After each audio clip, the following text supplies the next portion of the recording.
Guys, বাংলাদেশের জনপ্রিয় অভিনেতা জাহেদ আলভির স্ত্রী আত্মহত্যা করেছেন।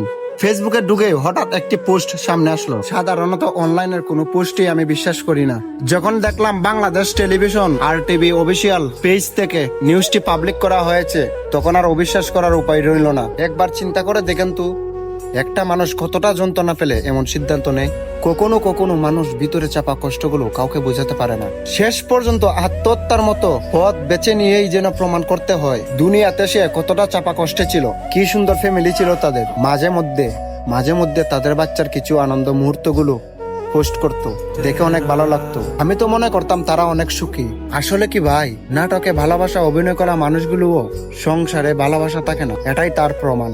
আমরা শুধু তাদের পর্দার আশিটাই দেখি, ভিতরের কান্নাটা আর দেখতে পাই না। আসলে সোশ্যাল মিডিয়ায় দেখা সুখের ছবির আড়ালে অনেক অজানা গল্প লুকিয়ে থাকে। তাই বাহির থেকে দেখে কাউকে বিচার করা ঠিক না। সবশেষে একটা কথাই বলবো, সৃষ্টিকর্তার কাছে ওনার আত্মার শান্তি কামনা করি।